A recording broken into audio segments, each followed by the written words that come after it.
This quilt top was made completely from scraps. No two squares are alike. Very Canadian in colors.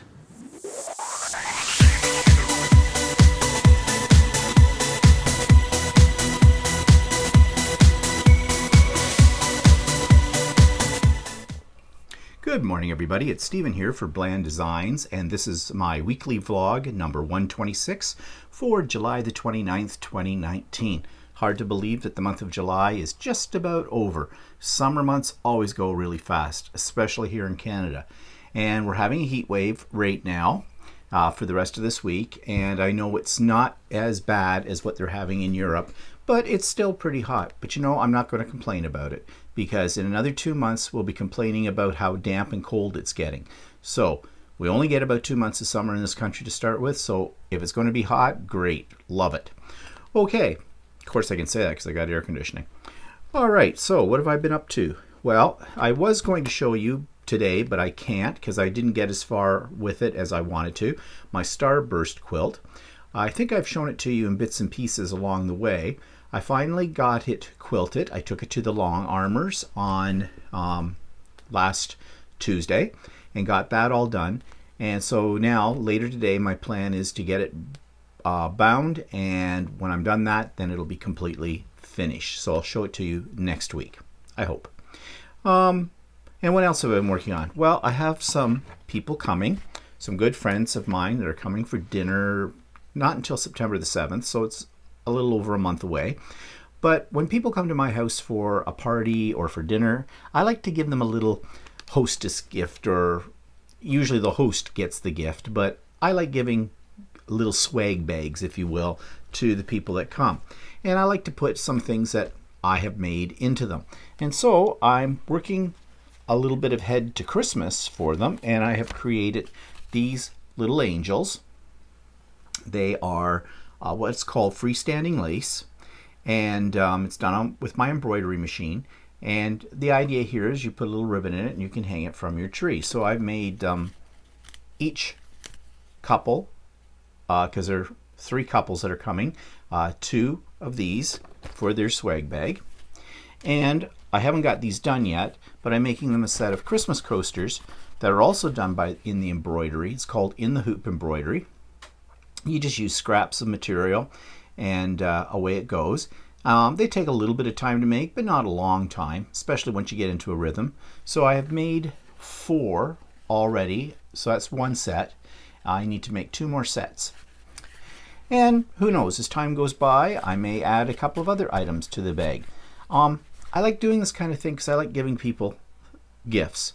And in the swag bag, there will also be a set of my original cards based on my art journals.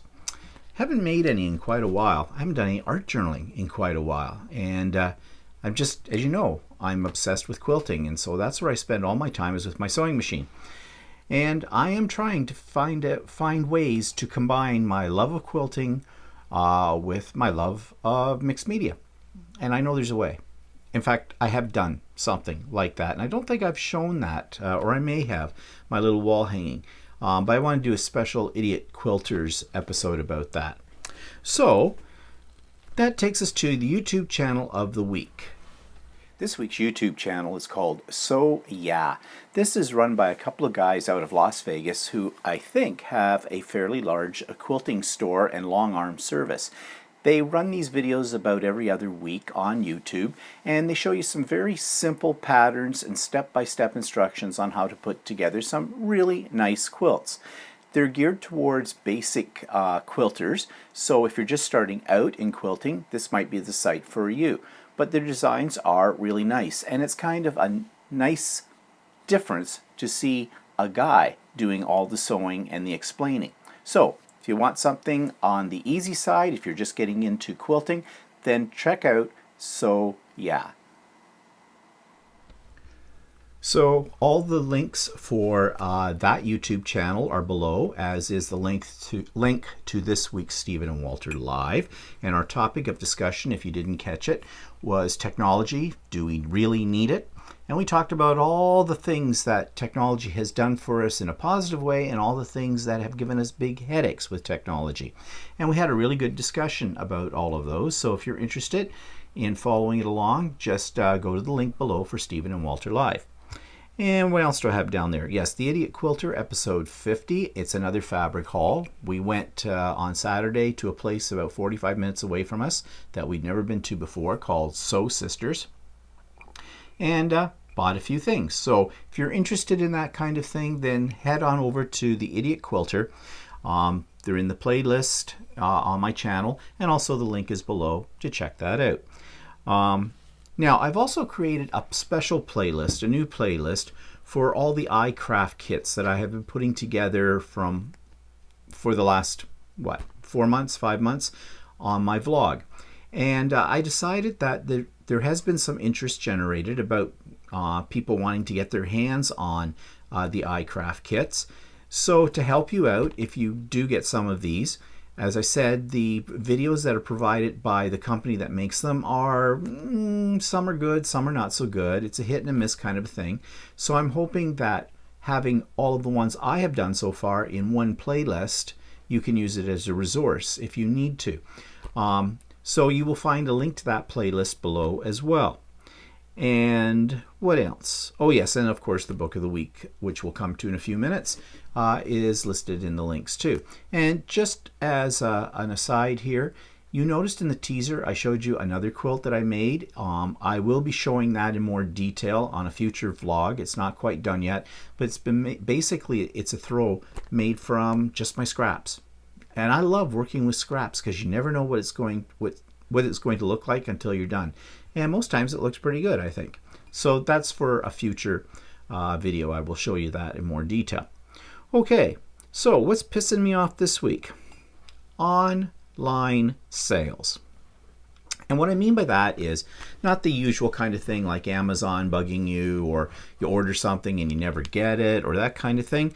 I basically mean when a website, you go in, you try to order something, and you go through umpteen million pages to fill out information. You know your name, your address, your postal code, you know the method of payment, delivery options, your birth date, the name of your oldest child, all that kind of stuff.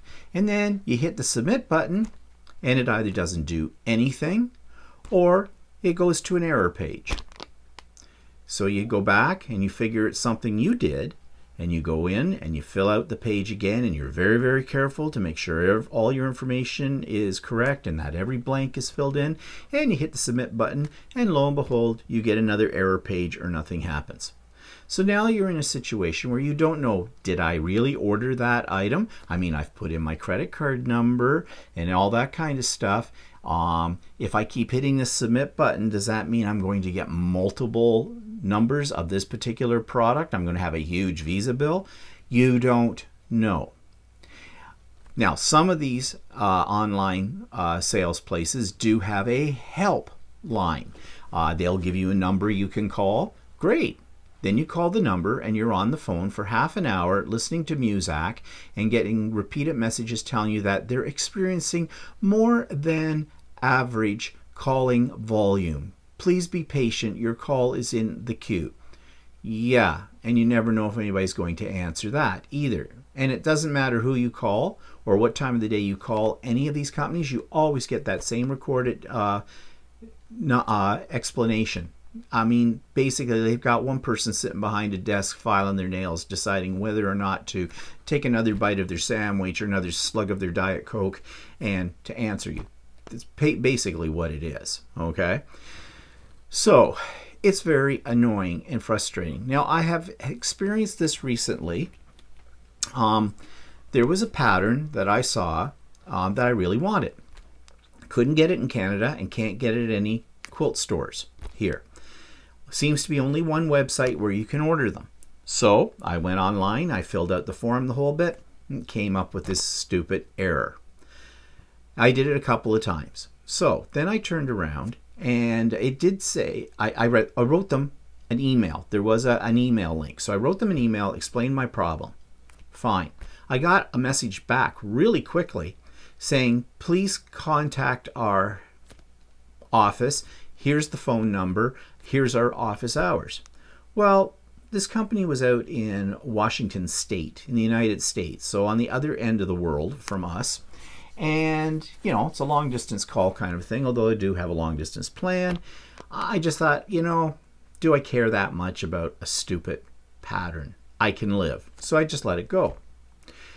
I got a message from them over a week ago saying, yeah, they had problems with it, but her husband, okay, so this is a small operation, obviously.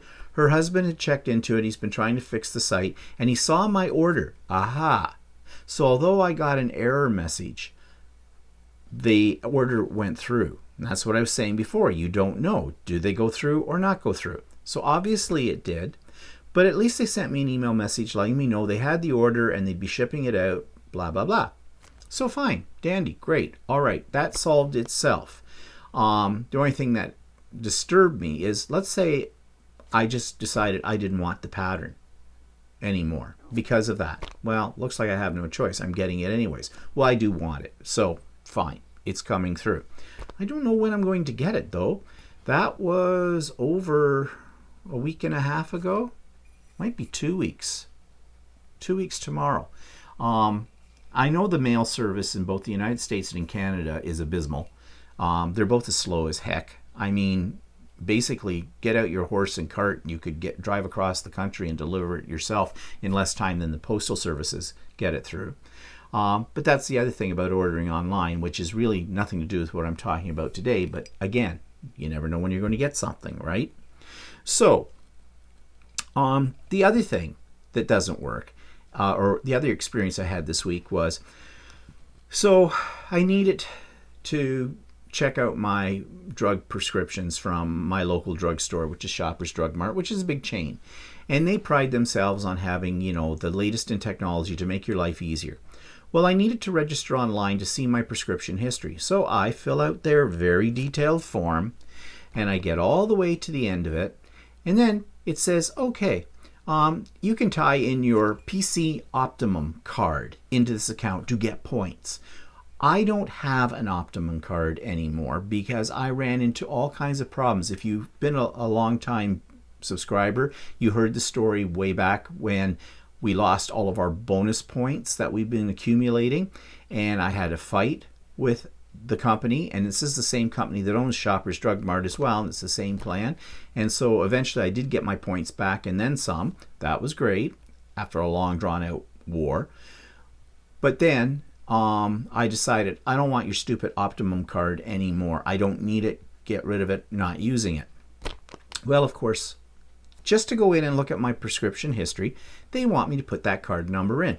Now at first, there's a little button below it said continue. So I just thought I ignore it, hit continue. Yeah, do that, nothing happens.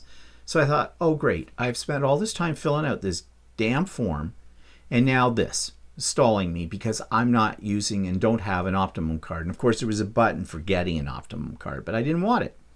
But then I realized if you scroll down a little further on the page, there was my prescription history. So I didn't need to put that in.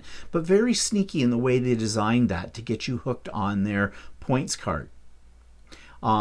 Because the rest of the information, although it was there, it was hidden. And if you hadn't done what I did and went, I wonder what happens if I scroll down, you wouldn't have realized it. So that's purposely planned that way, obviously. So I guess what pisses me off about online sales is the fact that you never know whether the websites are going to work properly.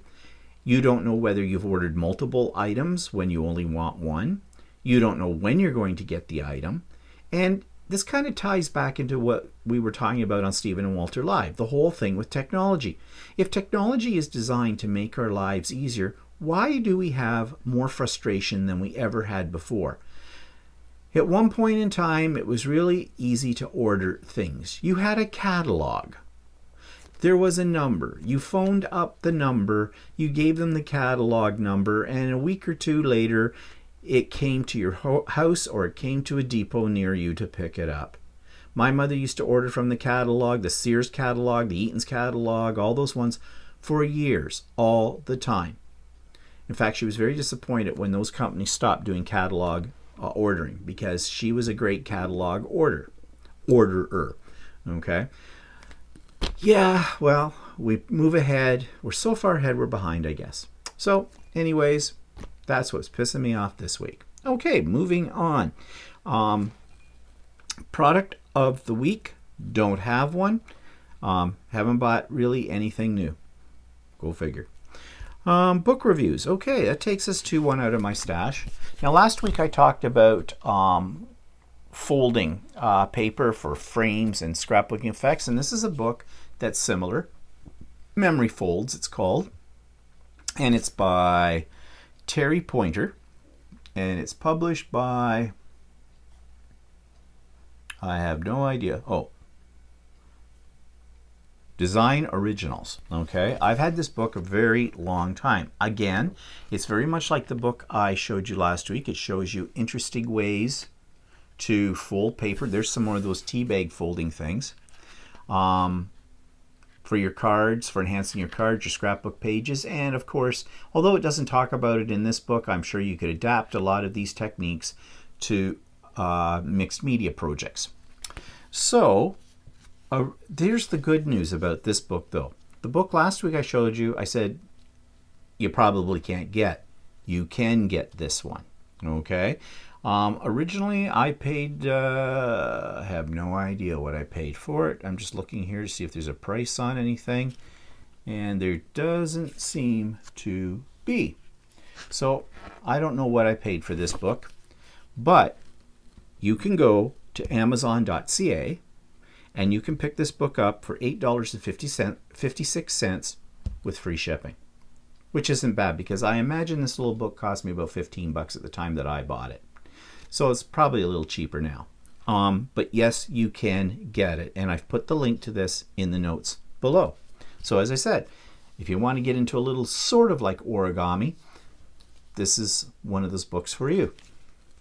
One of those old techniques that came out for a while and then people did it and then they got tired of it. Well, maybe it's time to bring it back. I don't know.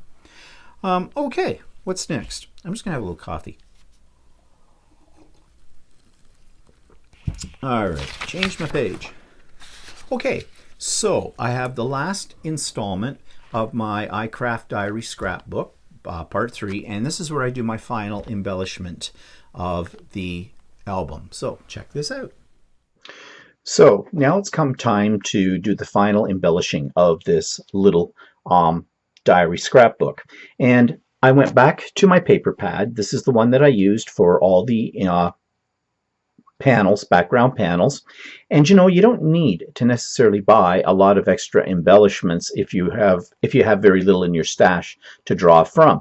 You can oftentimes, if you've spent the money on a good quality paper pad, use what's in the pad as your embellishments as well.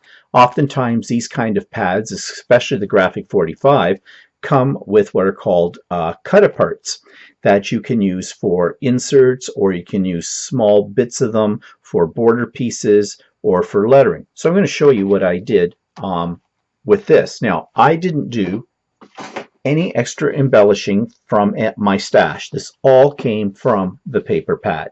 So here, the outside cover now has been done.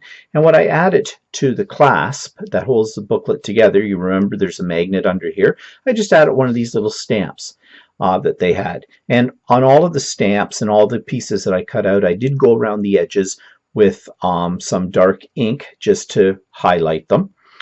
So I just stuck that on that, and now it acts as my clasp, just like that. And on the edges, I did add some of the border pieces. Oftentimes the cutaway pieces do have little borders with words on them, and so I just added one of those here to the side spine, or the side spine, I guess that's what I should call it. And I added this as a little title to the bottom of the cover. So let's look inside and see what I've done. So here, again, this little edge, I added one of those border treatments, and I did the same on this one. And I like to get as much real estate in one of these little booklets as I possibly can. And what I mean by that is lots of room to put in pictures or journaling as well. So I added a few of the elements from the paper pad to this. I added one of these little stamps right here, and I just adhered it at the bottom. So now it acts like a clip.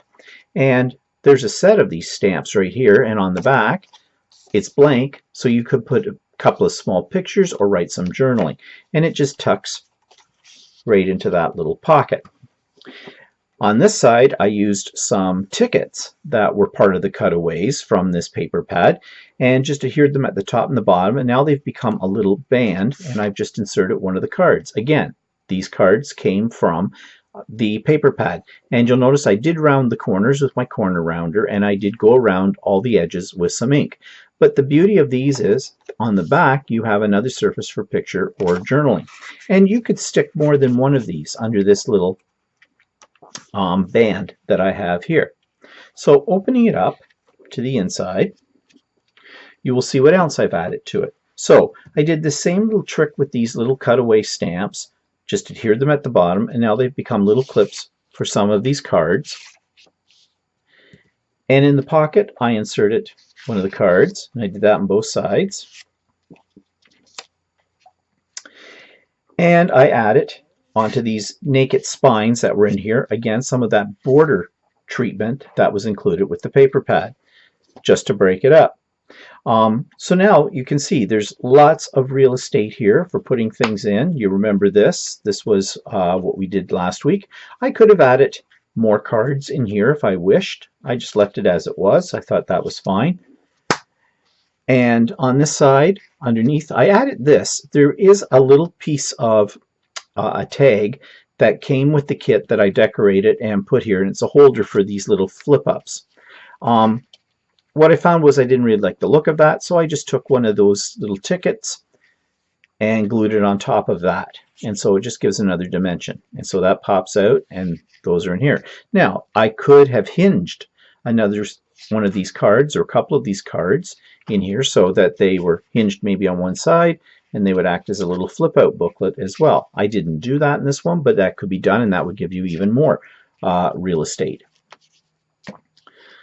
So you can see that without using anything else except for the paper pad, I was able to embellish this quite nicely. And there is plenty of room in here for pictures and journaling, whatever the person wants, and even to add some of their own inserts as well. So that's this iCraft kit complete. And that was called the Diary Scrapbook. It's a nice little size, and it came together quite nicely, I think. So that brings us to the end of this particular project. So that ends that iCraft project. And next week we're going to start a brand new one, and this time we're going to do this, the iCraft Shadow Box album. And it looks kind of interesting. I haven't even opened up the package yet, and I'll do that with you next week, and we'll work on this. Okay, and as I said, all of my iCraft projects that I've been working on for the last 6 months are all in one playlist, and it's linked in the show notes. Okay, so events in the past week. Update on my mother, she's fine. Latest news, though, was that I guess that she's having laundry trouble. She tells me on the phone the other day that I guess they took the covers, the protective covers, off the back of her wheelchair seat, the cushion on the back of it, and the one that you sit on, the seat itself, to wash. Well, they did that a couple of weeks ago, according to my mother, and the only thing that came back from the laundry was the back piece. She hasn't had the cover for her seat since then. Well, I've been over there several times since this supposedly happened, and she never mentioned to me about this once. I don't know where she comes up with this stuff. It just comes out of her head. So I said to her, okay, Mom, I will send a note off to the administrator and just inquire about it.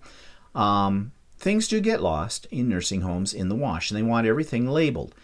I didn't realize that there was a cover on the wheelchair seat that did come off. I just never looked at it that closely, I guess. So of course it wasn't labeled. On the other hand, they could be a little bit more careful, but to be on their side a little bit too. They do a lot of laundry, so it's not easy to keep track of things. So I suspect that it is long gone wherever. It's maybe on somebody else's chair, who knows. But I'll see what the administration says to me about that, and then I'll just go out and get her another one. I'm sure I can go to the medical supply store, and there's probably replacement ones that you can get. I have no idea what they cost. They probably don't cost all that much. Although having said that, anything that has to do with medical supplies is usually extremely inflated in price. But it's just one thing after another.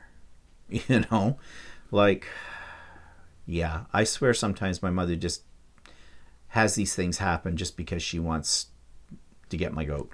I don't know. So anyways, but she's fine. Okay, so I already told you about going over to the long armor and doing my starburst quilt. Walter and I are getting much better at that. Now, we've gone about 3 weeks in a row. I'm caught up on the quilts pretty much. I have one quilt left here that I have to, and I've mentioned it before, that I have to quilt on my own domestic machine because the way that I have it layered and everything, I don't think I could put it on a long arm. So and just to get it done, I think I'm just going to do a very simple, probably walking foot, wavy line. I'm famous for my wavy lines on the quilt for that. And I'll show it to you later on. Oh, but I do want to show you what the long arming process looks like from our point of view. So I did a very short video clip of Walter doing some long arming, and I'm going to insert that here now. So I thought I'd show you what it looks like to be at the long armors doing the quilt. I'm talking to the camera, thank you. Be quiet. Walter is doing this at the moment. We're spelling each other off, taking turns going back and forth. So as you can see the design that we're doing. And what Walter's doing is he'll take you around to his side. He's following something called a pantograph. And this is what a pantograph looks like. And then I'm just basically tracing with a laser gun.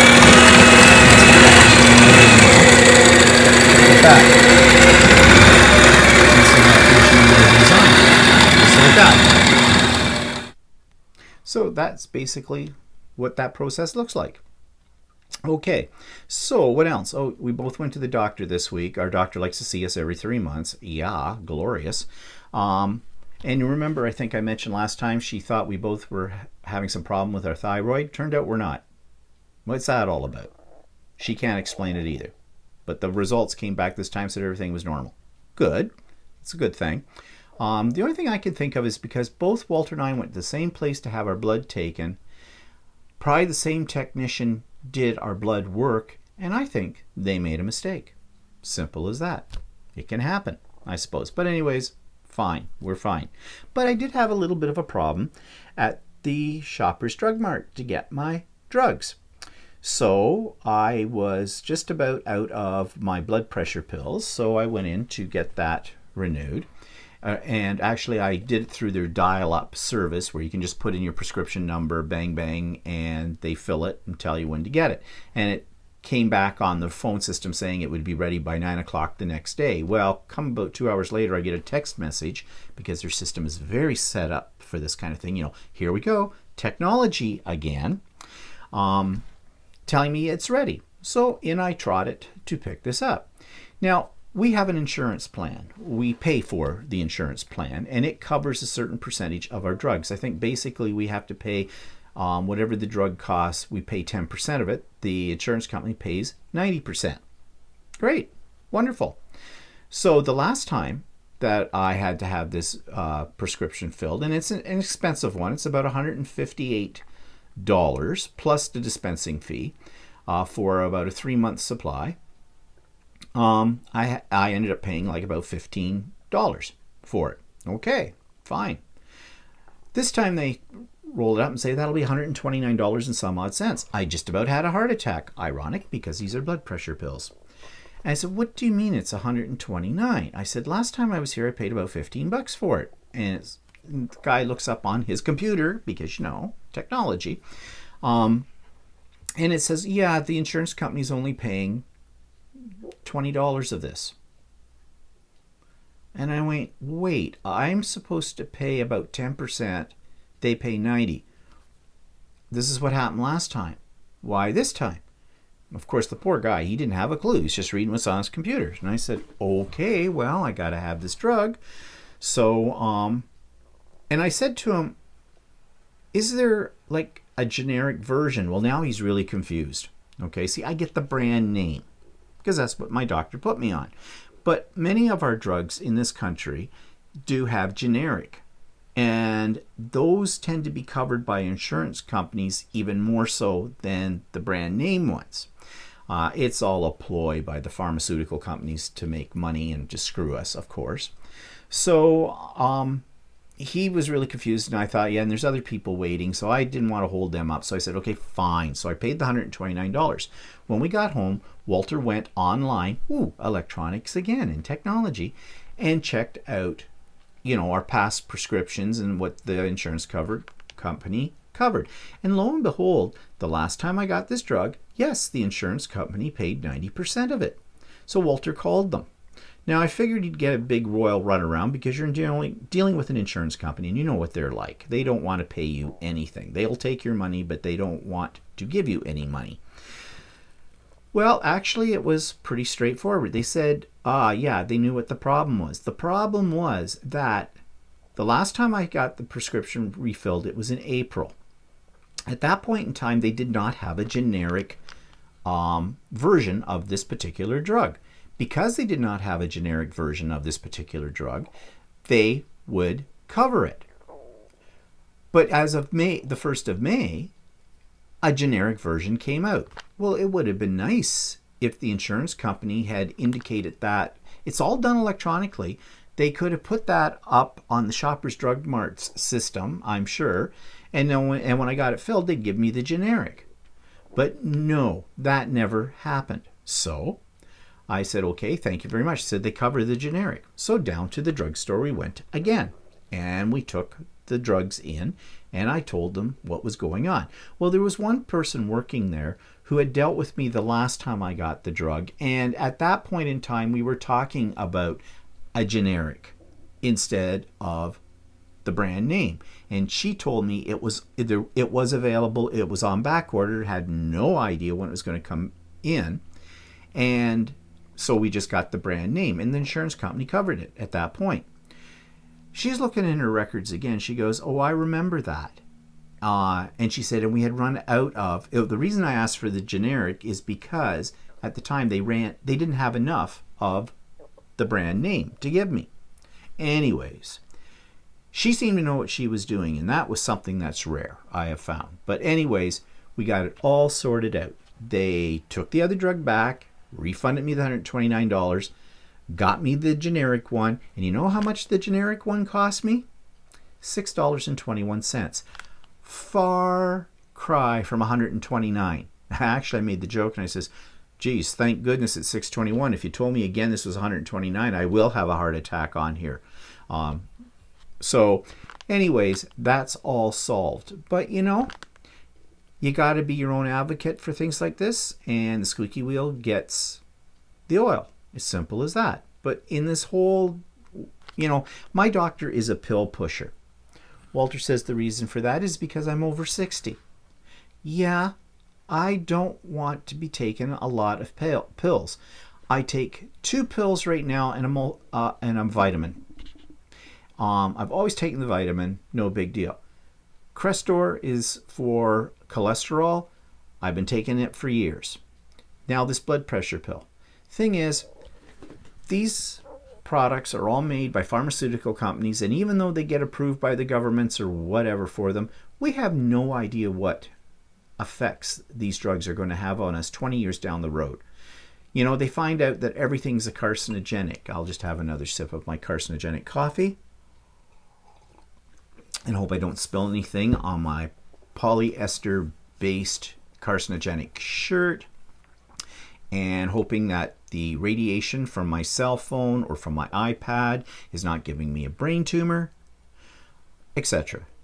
So, who do you trust? Everything is going to kill us, apparently, out of this. So I don't want to pop a lot of pills if I can avoid them. I mean, I feel fine. Nothing's dropping off of me yet. So I don't know what's with my doctor. I said to Walter, I think what doctors do is basically they've got a chart and they tick off the boxes. They always ask you questions. Do you smoke? Do you drink? Do you take any recreational drugs? How much exercise do you get? How much salt do you take in your meals? Blah, blah, blah. They check off all the boxes and then they draw a little diagram and they come up with this thing that says, if the patient said this, this, this, and this, then you should say this, this, and this. It's not that the doctors really know, and they certainly don't know anything about drugs. I can tell you that for a fact. A general practitioner does not know much about drugs. They go by what the pharmaceutical companies tell them, and the pharmaceutical companies basically push the drugs onto them so they can push it to us. So I have very little faith, as you can see, in the medical health system. As I've always said, medical health is not far away from the Middle Ages in its advancement. They're just this far away from bloodletting. Simple as that. Anyways, that was sort of an aside. What am I pissed off at that I didn't intend to make? But anyways, drug problem solved. We went to Sew Sisters, and I told you that if you want to see the haul we got there, it was a cute little store. Then check out the Idiot Quilter episode 50. So, what's coming up? Well, it's a long weekend coming up. It's what we call the August 1st Civic Holiday Weekend. Although August the 1st falls in the latter part of this week, it's always the first weekend closest to it. After August 1st, that becomes a long weekend. For Walter and I, being retired, every weekend's a long weekend, so no big deal. But there's, in Toronto, it's called the Civic Holiday. I don't know why. And I'm not sure if this is a holiday that's federal level or just provincial. I think there are a couple of other provinces that have this long weekend too, and I don't know what they call it, but I don't think it's necessarily Canada-wide. But anyways, it's here in Ontario, we call it the Civic Holiday. Okay. Well, anything for another holiday, I guess, is fine. But anyways, what's going on with it? I have no idea. Same old for us. I guess there'll be a few events around. I think in Toronto, you can go to the Lieutenant Governor of Ontario. They for their levy, they call it. I think that's when they do it, or is that at New Year's? One or the other. That might be at New Year's. I'm not sure. And I know in Toronto that on that weekend they always have the Caribbean Festival. I don't go for the Caribbean Festival. I stay far away from it. It is one of the biggest festivals in Canada, and a lot of people from the States and the Caribbean and that come up for it every year. There's a whole lot of trouble with it. There are shootings. There are beatings. It's a horrible situation. I won't go to Toronto that weekend at all. Stay far away from it. They post it as being very colorful and the whole bit, and they have this big, huge parade that lasts about 5 hours, and they're all in really wild and wonderful costumes. But the people who come up from other parts of the world for this just seem to think it's a free-for-all and, gun-toting the whole bit.